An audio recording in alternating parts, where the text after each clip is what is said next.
Olá, meus caros ouvintes, telespectadores e todos os que se interessam em acompanhar esses vídeos e outras atividades do Sistema RISA. Nós estamos falando sobre o curso de formação do parapsicólogo clínico do Sistema RISA, ou também conhecido como curso de formação do terapeuta do Sistema RISA. Desenvolver dois processos, um processo de autoterapia e um processo de preparação do parapsicólogo como profissional, atuando como terapeuta ou atuando como aquele que contribui para o bem-estar das pessoas nas suas diferentes áreas, tanto na parte financeira e econômica, quanto na parte emocional, quanto na parte de conhecimentos, quanto na sua qualificação de vida na área da saúde e qualificação da vida em suas diferentes áreas e aspectos. Então, hoje, nós estamos abordando o tema relativo ao terceiro ano do curso. O curso, tradicionalmente, é conhecido como CAOP. Depois vai se transformar também em CIOP, quando passa a ser curso de especialização em orientação parapsicológica, social e institucional, que é um curso em pós-graduação. Os dois primeiros anos também são vistos como cursos, são certificados como cursos de pós-graduação. O terceiro ano é o ano exclusivamente de preparação para o processo terapêutico. Mas quero lembrar ainda que todo o curso em si, o primeiro ano visa um processo de autoconhecimento como identificação de como a mente humana funciona. O segundo ano mostra mais claramente como o ser humano funciona como um todo, como pessoa, e aí temos como foco principal a famosa tabela familiar, pela qual você pode se conhecer melhor e como pode ajudar a você a partir do momento que você assume a função de terapeuta, ajudar a qualificar a vida das pessoas. E em terceiro lugar, nós temos o terceiro ano do curso, que visa formar o terapeuta propriamente dito, tendo como foco principal a atividade hipnótica, a hipnoterapia, como é chamada, mas especialmente baseada no livro Hipnose Humano-Pagrisiana e o processo terapêutico pela compreensão. Então, este ano de formação do parapsicólogo, terapeuta do Sistema RISA, é considerado especial, porque nenhum outro sistema terapêutico segue a essência desse processo terapêutico do Sistema RISA e que resolve os problemas com facilidade e profundidade, e inclusive levando as pessoas a nunca mais vivenciarem aqueles sintomas, aquelas problemáticas que os incomodaram durante boa parte da vida. Então, nesse terceiro ano, é também chamado como de CAOPP, Curso de Aperfeiçoamento e Orientação Parapsicológica Pessoal, que é essa orientação da pessoa para ela qualificar a sua vida. E nesse processo nós utilizamos sempre também o processo de hipnose e regressão de memória. E nesse processo terapêutico eu gostaria de lembrar o seguinte, que sempre nós buscamos ajudar a pessoa a libertar-se do único problema que a espécie humana possui. O único problema da espécie humana é chamado insegurança. A insegurança, que hoje nós temos especialistas somente para dar nomes diferentes à insegurança de acordo com a intensidade que ela é manifestada e as circunstâncias em que ela aparece. Então nós temos aí vários nomes dados à insegurança. E primeiro, timidez. O que é a timidez? Timidez nada mais é que insegurança no relacionamento com as outras pessoas. Quando você não se sente bem ao falar em público, ao conversar com alguém, ao buscar comunicar-se com alguém. Temos a segunda questão, que é o sentimento de inferioridade. Temos muita gente que vivencia esse sentimento, mas é muito importante compreender que o sentimento de inferioridade é nada mais que insegurança na comparação com os outros. Porque você se compara ao outro e se sente inferior. Hoje se usa até um termo chamado de autoestima. Quando é que a pessoa tem baixa autoestima? Quando ao comparar-se com o outro se sente inferior, você se sente menos capaz, se sente marginalizado. O terceiro que eu gostaria de salientar é a famosa ansiedade. Quantas pessoas nós temos atualmente ansiosas por aí? E a ansiedade nada mais é que a insegurança em relação a algum resultado. Insegurança diante do resultado, que se manifesta com a pressa de obter o resultado, porque tem medo que não dê certo, ou com a pressa de obter o objetivo, porque pode não dar certo. Isso acaba atrapalhando a vida da pessoa mais ainda. Então esse sentimento de ansiedade é sempre importante perceber. Qual o fato, qual o acontecimento? Eu digo sempre que o primeiro fiasco que uma pessoa faz, que uma pessoa pode fazer, é quando é esperada de sexo oposto. Durante a gestação, o menino foi esperado da menina, ou a menina foi esperada da menina. Essas pessoas sempre sofrem de ansiedade, porque o primeiro resultado da sua vida foi,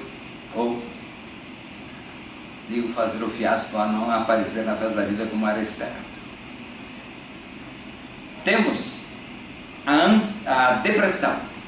A depressão, que hoje atormenta tantas pessoas, ela é simples de ser entendida. Basta que você perceba de fato do que se trata. A depressão nada mais é que insegurança diante do futuro, que se manifesta normalmente com 3 sintomas mais graves, segundo a orientação inclusive psiquiátrica. Tudo parece muito difícil, tudo parece sem graça, ou tudo parece sem sentido.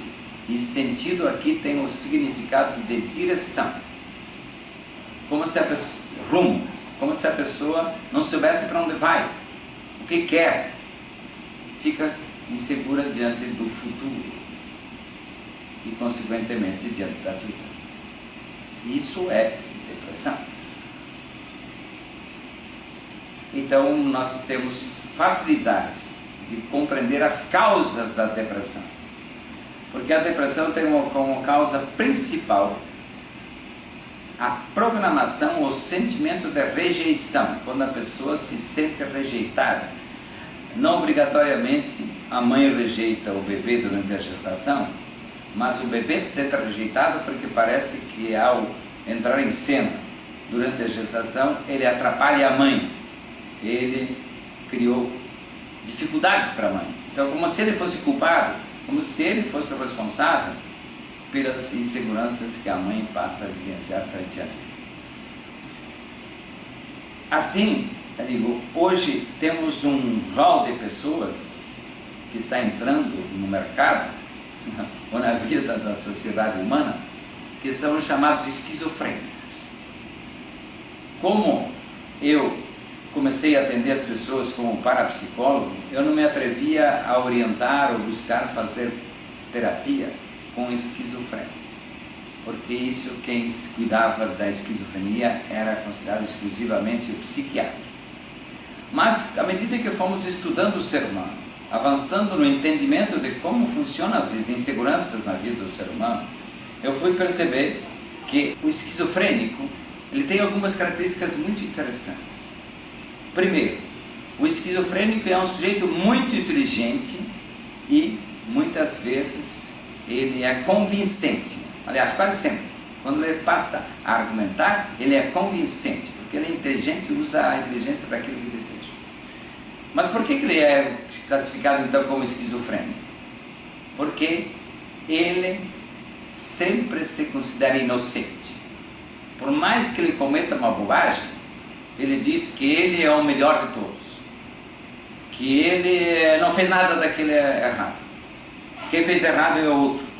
Ele sempre está pronto para acusar os outros, desde o vizinho mais próximo até a espécie humana ou até o mundo do exterior, de outros países e do planeta como um todo. Então o esquizofrênico, ele, acima de tudo, jamais aceita ser culpado. O culpado sempre é o outro. Isso faz com que ele não tenha nenhuma capacidade de autoavaliação, nenhuma capacidade de autocrítica, de saber, como se diz habitualmente, de se arrepender ou de declarar a sua falha. Então, o esquizofrênico torna-se muito difícil para conviver com as outras pessoas, individualmente, quanto, pior ainda, na questão dos relacionamentos empresariais, dos relacionamentos governamentais, dos relacionamentos sociais em geral. Então, e nós vamos perceber que a esquizofrenia tem duas origens básicas. Primeiro, o que é o esquizofrênico? O esquizofrênico é aquele que não aprendeu a lidar com o mundo à sua volta de forma adequada e acaba sempre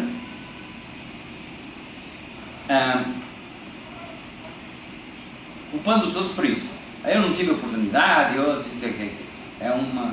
mas nós vamos perceber que as duas origens mais fundamentais são, primeiro, a vida intrauterina, quando a pessoa se sente rejeitada. Depois a pessoa nasce e tem suas inseguranças, e aí o que ocorre? Muitas vezes essas inseguranças são tão acentuadas que ele passa a ir ao médico, e ao começar a tomar medicação, ele fica nisso e não consegue desenvolver suas habilidades, suas capacidades, seus talentos para ingressar nesse mundo de forma adequada e competitiva, ou de forma estruturada. E com isso, ele acaba não tendo condições de assumir responsabilidades.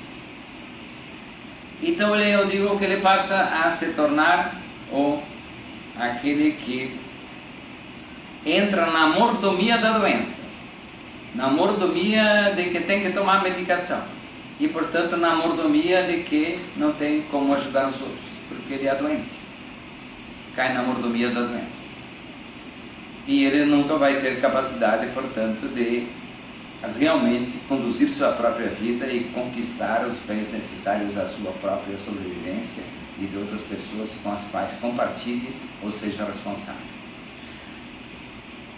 Também, outra forma de desencadear essa incapacidade de se relacionar com o mundo à sua volta de forma adequada surge pela superproteção. Pior ainda, eu digo, pior que ser superprotegido é ser mimado. A pessoa mimada, os pais sempre acabam fazendo tudo por ela, e às vezes os avós e outras pessoas que estão por perto. A superproteção é péssima, porque a pessoa se sente, não é considerada capaz de fazer, sempre tem que ser ajudada. Mas o mimado é aquele que ainda recebe uma atenção especial, mas fica na mesma. é pior do que o subprotegido. Porque sempre que ele pensa que precisa de alguma coisa, já tem alguém entregando pronto. E esse receber pronto é a forma que impede a pessoa de evoluir, de crescer, de aprender a conquistar.